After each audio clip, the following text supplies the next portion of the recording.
Hey everybody, welcome to another Marquee ranking video. It's been a while since I did the last one. I went all the way back, starting in 2021, going all the way back to all day one characters.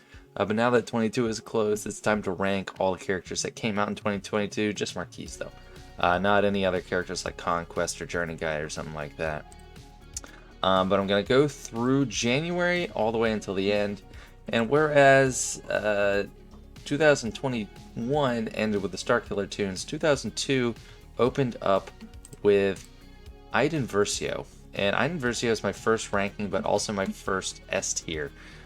She's an incredible character, and these tiers are based on just compared to what a marquee character is or could be.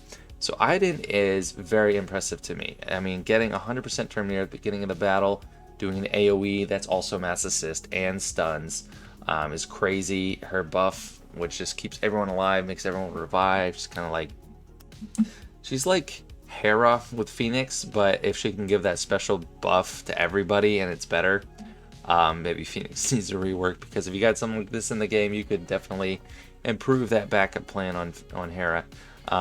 But she does lots of damage. She got her GAC Omicron, tons of protection recovery, counterattacks. Just takes a bunch of otherwise useless Imperial troopers and makes them extremely viable. So she is S tier for me for sure. Next up, we got Second Sister. And Second Sister came out at the end of January 2022. And to me, she was the first Inquisitor. And even though she has a ship, which is very good, she's the worst Inquisitor, at least in my opinion, and a lot of people think that too. She just doesn't bring much to the team as a whole once you have Grand Inquisitor. She only does single target damage. She doesn't do a ton of debuffs. She's got one move where she can stun, but it's consuming a bunch of purge, and that's better used elsewhere or otherwise, and you might want to leave that purge there. So she often ends up getting left out. The next Inquisitor to be added is Ninth Sister, and I put her at the top of the B tier. There's a case to make Ninth Sister A tier because she's a very solid tank. She's got a Datacron right now, which basically is an AoE fear. Crazy. But she's got AoE days.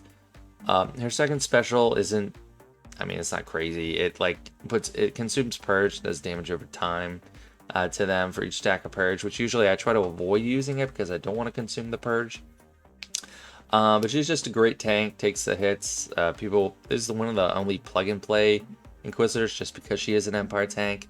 So people use her with Lord Vader a lot. And also she's an unaligned Force user, which kicks in a few other clauses to his kit as well. Next up, we got a ship. We got the MG-100 Star Fortress. So this is the Resistance tank, making Rose Tico way more useful than she otherwise would be. It's okay. I did put it in B tier because I think the ship itself is pretty good. It's in a very lackluster fleet, but the fleet does do one thing very well, and that's steal banners in Grand Arena. Even if you're going to win, it's really annoying. They dodge a ton, and this gives them some actual survivability. They definitely need some more ships for the Resistance fleet. It's only 4 right now, so definitely need some improvement, but I felt comfortable giving that B tier. But the First Order tank, the TIE Echelon, is definitely A tier, and probably could make an argument for S tier, but it was kind of hard for me too. It allows the Finalizer fleet to beat the Executor fleet, and that was not what CG wanted to happen, but it's definitely what happened. It's that the tank the First Order faction needed, the First Order fleet needed. It keeps them alive during the opening barrage, calls some assists, and just keeps it going. It's a great tank. It really does what a tank should do, and keep the rest of the team alive. Now we get back to the characters and the Inquisitor specifically. We got Seven Sister here. I also put her towards the top of B tier. Now that I have Grand Inquisitor, I'm very familiar with the Inquisitor faction, how they all work together. I think Seventh Sister has an argument to be better than Ninth. At least in that squad, I think she is crucial. But she goes below Ninth Sister because without him, her heal ability isn't going to be fast enough. But it takes the enemy to get a while to get through Ninth Sister, and then Seventh Sister can heal her back up. Seventh Sister is also assisting all the time. Has a dispel that does a ton of different debuffs depending on how many purge they have. Just really strong. I really love her in Conquest because she is classified as a healer. So when you have Zealous Ambition, she's assisting all the time. She's hitting for like 100, 200,000 damage. It's pretty crazy. So I'm actually a fan of Seventh Sister. Next Inquisitor is Eighth Brother, and he's a little bit further down the B tier, but he's still B tier, and I think he is a lot of fun. He spams debuffs. So many debuffs coming out. I think there's like Ability Block, Burning, there's Blind, and Armor Shred on the second special when they have at least 5 stacks of Purge, and that hit can do a pretty good amount of damage. I've seen it do like 30k on each hit before and hit 5 times. I forget where that was, if that was like PvE and reduced defense or something, but it was definitely quite the hit. And he's very crucial in getting through that Grand Inquisitor event because he does stack the Armor Shred and he gets some key debuffs out there. So he definitely makes the cut when you're determining your Inquisitor lineup. And next up, we have a ship. We got the Outrider. This Dash Rendar ship is a pretty solid ship. I give it A tier, and that's mainly because it's in the best fleet in the game. And it's dependent on that capital ship. The capital ship really works well with Outrider. Outrider was probably designed to work with Profundity. And you could argue that Echelon belonged above the Outrider. I think that would be fair. I just put him a little higher now because it's part of a more consistent fleet. And what the Outrider does, it just hits, it's 1,000 cuts ship. It hits tiny little hits all the time. It's either hitting like 3 times or 5 times, depending on the ability. And the damage itself from those hits is barely anything. The only reason it gets high on a Profundity fleet is the bonus damage from just doing damage at all as a support, or as a cargo ship, support cargo ship, I think. So yeah, if you like slow it down and look at the damage, it would be like 2,000 in red and like 7,000 in white. So it's all that bonus damage that's coming in. Also heals and really charges up the capital ship for the ultimate, and its own ultimate, which is that supercomputer. So it's very versatile. I really like this ship, and the pilot I like even more. Dash Rendar is amazing. So I really had to give it a high tier. Next up, we got Fifth Brother, and I put him a little bit higher than Eighth Brother because of his AoE Dispel. And also he does a lot for the team. On his second special, he can give himself damage immunity if they have enough purge. He gives protection up to the whole team. That's saved me a lot of times when I'm using the Grand Inquisitor squad. But mainly that AoE Dispel is nice. And he is the second best leader, in my opinion, for Inquisitors. They all have leaderships. It's not quite like the Bounty Hunters. They don't all have payouts or contracts, which make them kind of interchangeable and usable in different instances. Fifth Brother has the most complex leadership and overall the best used if you don't have Grand Inquisitor himself. Next up, we got Sortie, and I put... No, not Sortie. We got Admiral Radis. And I put Admiral Radis in the top of the S tier. In my opinion, he was the best Marquee of 2022. And, that is mainly because he is the Admiral for the best capital ship in the game, the Profundity. But it's also because of how good he is in the ground game. He's an amazing character. He's great in Conquest. He's great in GAC. He's pretty good in Territory Wars, but he's got that GAC Omicron.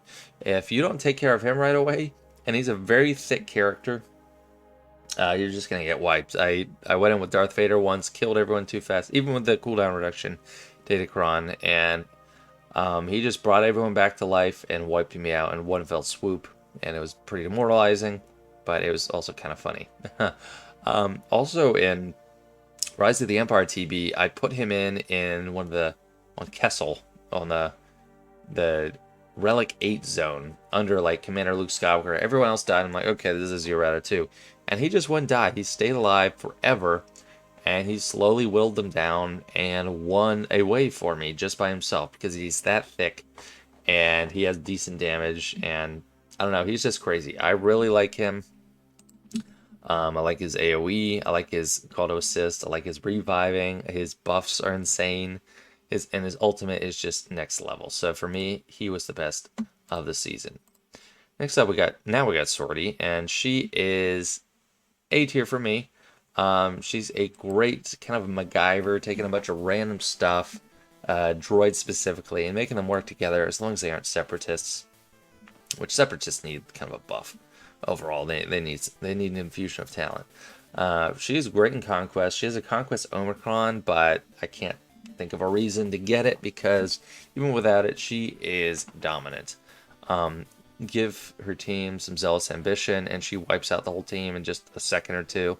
With that AoE, if it's the right team, she's keeping them alive with that spare parts mechanic, and the VIP keeping them under stealth. That she even allowed Darth Vader to beat Lord Vader when the cooldown reduction datacron was a thing. But she's just very strong. I'm always getting holds with her. Even in the top of Kyber 1, I got a hold with her last round. And I don't know, people always seem to have trouble with her. I've gotten stopped up by her before myself. Next up, we got Ravensclaw. And Ravensclaw is probably the worst ship that came out in 2022. It's not terrible. I mean, it's C tier for Marquee just because its fleet is pretty much obsolete right now. I don't know what it beats. Maybe it beats a rat, like the Raddus fleet, like the Resistance. But I've only ever mainly seen it on defense, and it took some time to get through. But it's meant to be like a replacement. It's like a poor consolation prize to Home 1, since Millennium Falcon left them for profundity. So not too great in my opinion. Just C tier for that. Moving on, we have Chrysanthemum, and I put him in A tier. So he's above most of these Inquisitors. Yeah, all the Inquisitors for 2022. He is like the backbone of the Jabba team. He's put in that leader slot by default. I think it's always, but it always seems like he's in the leader slot by default with Jabba because Jabba's hanging out in the back. And I mean, without him, that team doesn't go anywhere. I think he's a more important relic priority than Jabba. I got my Jabba just unlocked into R7, so I could use that Datacron specifically for him. But Chrysanthemum's a better choice for R9 because he's the one that you need to get through first. And if you don't have like an insta-kill or something to keep him down, he's going to come back. Even if you use Cat, he'll come back eventually, and then he'll start taunting, and it's just really hard to get around him. He has so much survivability, which is his main asset. I mean, it's crazy. And as GAC Omicron, it reduces potency on the enemy, which is crucial to help stop some counters. I'm not thinking of anything specific. But yeah, I mean, Dismember is a pretty good buff. I think he's incredibly important to that team. Definitely love Chrysanthemum. Next up, we got Skiff, and I put him lower B tier. I debated putting him C tier. He does some good damage, and he acts like a Hux or a first order officer passing a turn to someone if you have a Zeta, which is nice. But he feels the most expendable out of the new Marquees for Hutt Cartel. I don't know, but he's still good. He's with that team. If you want the best team, I think he still is part of it as of now until he adds some new stuff. But he's mainly just damage and passing a turn, and he's not the most important player. The most important player is Boushh Leia, and she's top of A tier for me. Borderline S tier, but since she is so dependent on a Galactic Legend to be that good, I didn't put her in S tier. But she is so annoying with those thermal detonators. She has such high potency. She's always assisting. When you face Jabba or use Jabba, it's just her constantly going. She's you want her kind of the weakest ally, so she's always assisting Jabba as part of his kit like that. And just being able to trigger all thermals at once is amazing. I think her thermal detonators are like better than a lot of other thermal detonators because not all are created equal, interestingly. And I think like Greedos are pretty bad. But hers are quite strong. It might be like 40% damage. I don't know where I saw that, but she's awesome. I really love her. And even if she's lower gear, if you get that Zeta on her and everyone's Hutt Cartel, enemies with Deadly Bluff can attack at a turn, which is amazing. And that lasts for 3 turns. I almost lost a Jedi Knight Revan against Boba, Boushh, and Greedo because I forgot about that, and they had so much health from Boba. Really great character. Really a fan of Boosh. Even though I think it's weird that Jabba's whole team are mostly his enemies and people that never showed up in on screen with him in the movies. But anyway, it still works. Next up, we got Hondo, and I'm pretty sure I'm selling him short here, but I put him C tier. I'm not a fan of the neutral tag. It at best, it's I don't. There's no advantage to it. Like, other than you can use him in either Geonosis territory battle, which is obsolete now because you do Rise of the Empire TV. Neutral doesn't add anything. I mean, you say, oh, you can use him with each squad. You could technically do that with a light side or dark side. It's just you don't get any benefit from it. And for him, there's no other place where he's going to get a benefit from his alignment. He's never going to get level 3 Datacron ability. He's not going to work well under Rey with her light side synergy, or a dark side Galactic Legend for their synergy. He's just kind of random. And, you know, I've seen videos of him recently where he does do a lot with his Datacron. He can ramp up if you do it right, but it seems like it's only on attack, and it's always bad banners because it's just him left. So I don't know. Someone tell me otherwise, convince me, but he's C tier in my estimation. Next up, we got the first murder droid, the one that looks like C3PO, 000. And I will confess, I'm not super familiar with this kit, but he does seem like the less interesting one out of the two. He's not the damage dealer, but he definitely seems strong, especially with Dr. Aphra. So middle of B tier for him. And you know, he acts kind of like C3PO. He grants translation to him, BT1, so you're going to be reducing cooldowns eventually with that. He inflicts shock and stun and torture, more importantly. That's a great debuff to have. But really, the stronger one, in my opinion, is BT1, the R2-D2 knockoff. He does so much damage. He's always assisting. He gains 100% offense just straight away from his unique. It's just crazy. And he has like 2 granted abilities. The second special is actually a granted ability from a unique. So if 000 is there, then his ability is damage all enemies and call 000 to assist. And that's it. Pretty simple. If he defeats an enemy, he gets to do a bonus turn, does Haywire, which is crazy. He does damage to everyone, including his allies, but it's reduced to them. It can't defeat anyone, which is kind of interesting, but he is dealing tons of damage. He inflicts damage over time, expose, burning, just all the stuff that does damage. His debuffs, it's all about damage. So I think he's more crucial there. If he wasn't there, that team would lack a lot of punch. If 000 wasn't there, I mean, BT1 wouldn't be supported, but it wouldn't be lacking as much as BT1 being absent. And last but certainly not least, we got Santa Staros, and she is right there in the A tier, lower end of it, but still A, which is impressive. She's above the basically Inquisitor tier with Skiff and 000. She's got a very complicated kit. It's very long, but basically what she does is take a bunch of random scoundrel rebels, make them pretty usable, and if you put her with Stormtrooper Han and Cara Dune, it's pretty nice. On offense, it can beat a couple of teams. I think it could beat General Skywalker, but I'm not very familiar with it. I haven't seen it on defense yet. It'll be a while before I use this team, but it takes a lot of crap characters and makes them pretty useful. So that's my lackluster analysis for her. But anyway, that's it. That's all of the 2022 Marquees. Let me know what you think. Who do you think is snubbed here? Who do you think is getting the pedestal too much? Do you agree with Radis up top and Hondo at the bottom? Hondo's probably better than Second Sister. But anyway, this has been fun. Thanks for watching. See you next time.